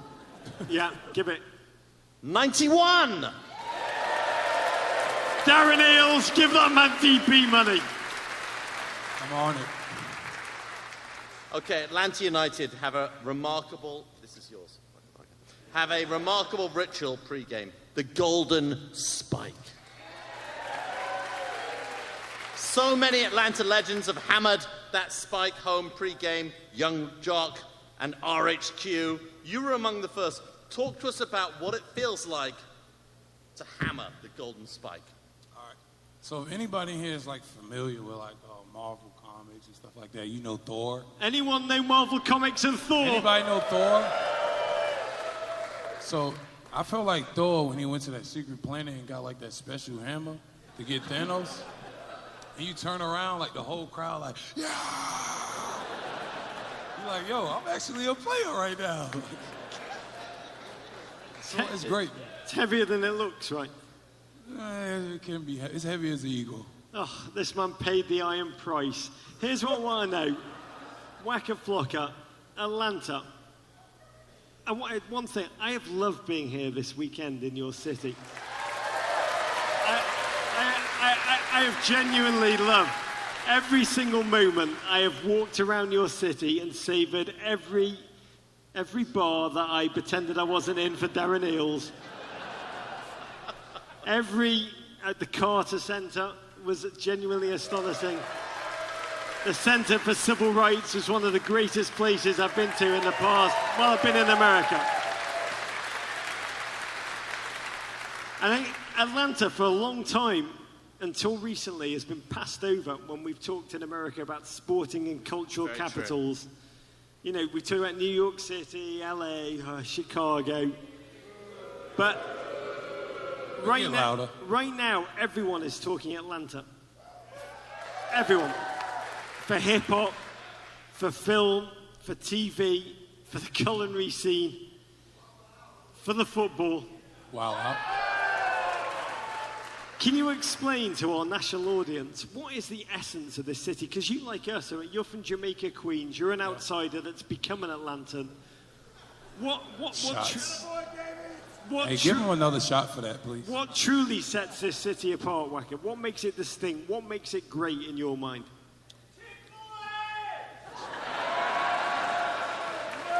Chick-fil-A is in Clayton County, where I'm from, by the way. We used to get free chicken sandwiches every morning at home. It's soaked in pickle juice. You're right. I think, in my opinion, Atlanta, we just don't lose our culture. No matter who comes, Hollywood, this guy. Like, Atlanta, we not, like, you can have all the fashion stores out here in the world, but we still go wake up wear flip-flops and shorts. Like, we like old cars, any car, from point A to point B. The only thing, I'm going to speak for Atlanta when I say this. Please. The only thing we do not like people bringing to our state is traffic.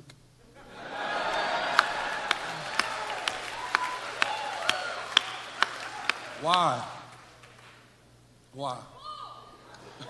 Waka Flocka, you are a remarkable man. We've had a lot of fun with you this evening, backstage and here on the stage. You're a true fan of the city and the game we love, in the culture, in the country we love, Atlanta. Please join us as a last act in raising a fine glass of Jägermeister. Now, this has prophetic qualities. It can predict the future. Let us know. Don't leave me hanging, bro. Okay. Let us know what it tells you about how Atlanta's season will end. Let's take our shot. Rog will go first, then you. Take your shot.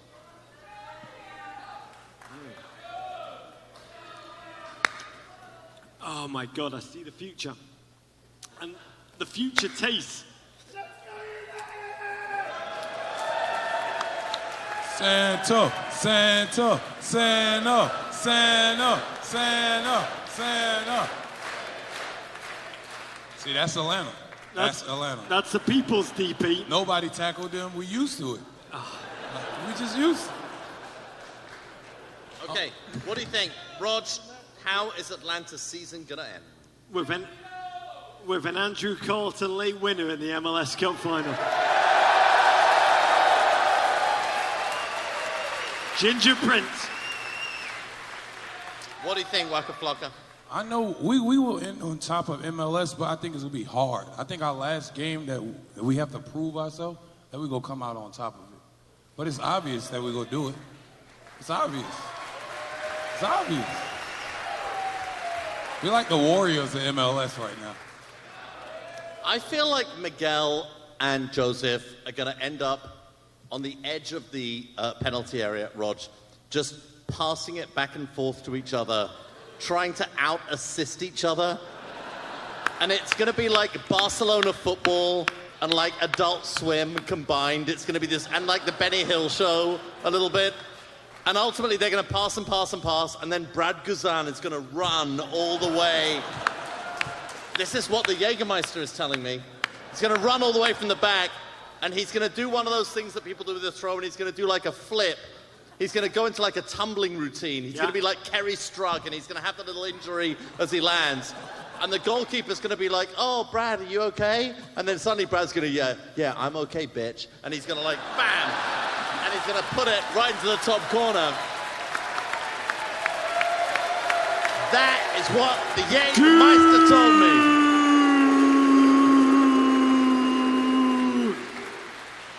Ladies and gentlemen, you've heard it. Raise your glass to Waka Flocka fame. What a man. What a man. ATL. ATL. Hey. What?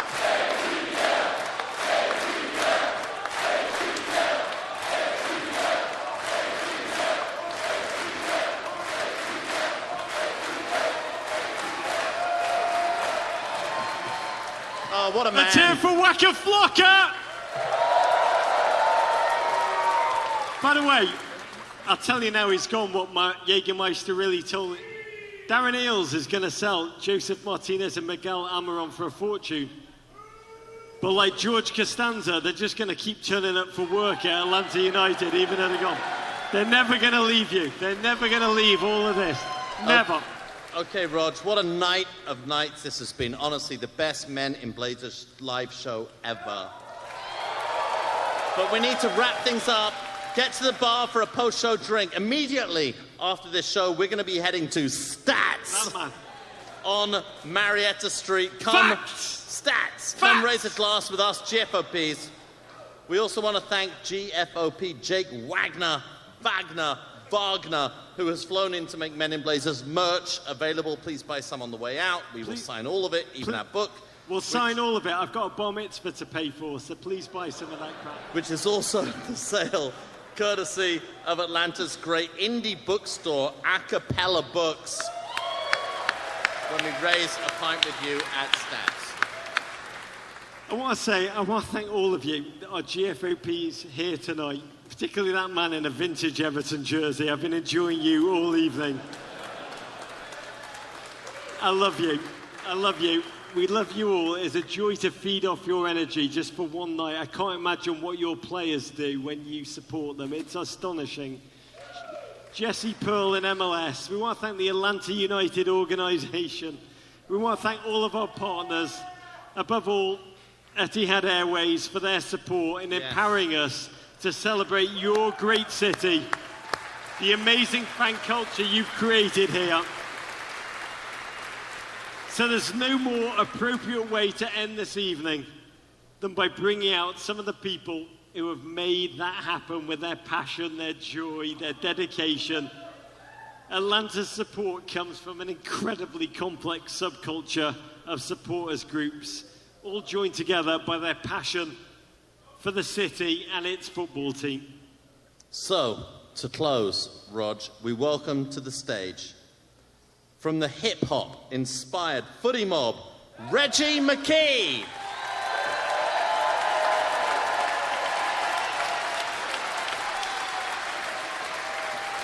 From the tifo-wielding resurgence, Andrea Morris.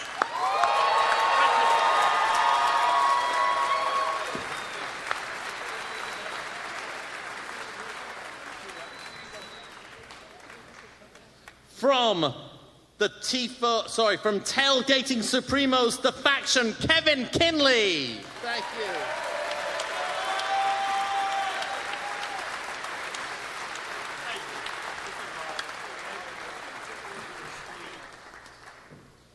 And finally, from the culture and history-loving Terminus Legion, Michael Collier.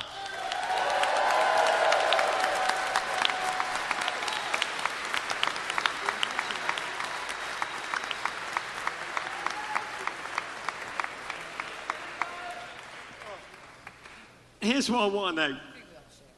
There's so bloody many of you. So many fans. So many fan groups. How do you all coordinate to create that intoxicating atmosphere in stadium on a match day? How does that happen? How do you coordinate? How do we coordinate? Yeah, how do you like keep it all like a unified lot of thought? emails. A lot of emails. I mean, do you have a WhatsApp a group? ton of How do you do emails. it? It's email you use, not WhatsApp? A lot of email and Facebook. A lot of emails. Facebook. Interesting. Can we hear a cheer for email? Okay. to finish in distinct... By the way, a lot of teams across America are listening to this, writing down like, email. Email. It's the future. Oh, email. Yes, Email good. I was in Atlanta at the MLS All-Star game, and I heard the secret to our future, and the future is email. Google, what is email? Okay, to finish in distinct, proud, only in Atlanta style, can we ask the audience, please rise, get on your feet, as Reggie, Andrea, Kevin, and Michael Collier and their crew, thousands of people, their crew, 72,000 people, their crew, lead us in. We ready? All right, y'all, hold them up. If you got the scars, hold them up. Say it with your chest, baby. We ready. We ready. Come on. Oh, yo, come on. We ready. We ready. Yeah. One more time, y'all. How many We times I've ready. We ready.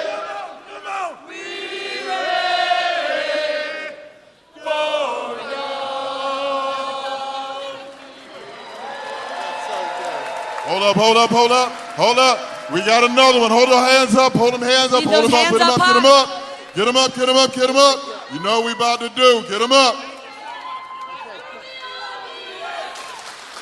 From way down south, and we are here, rowdy and proud.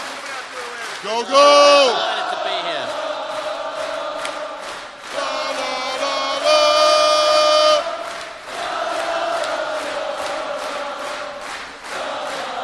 Go again, one more time. Go, go. We are the from way down south, and we are here. Let him hear it. Rog, this has been just magnificent. Everybody, please come join us for a drink at Stats Atlanta. Here we go, Rog. Vendapung Rog. War Pig! Who wants to sex Matumbo? I like snacks! Balls win, balls win. Take that, Gloria! Balls lose. To Tweed. Abracada, rock on, mate. Kung Fu fight in Atlanta. I love you, Rog. Love you, Davo. And we love you, all of you. Atlanta.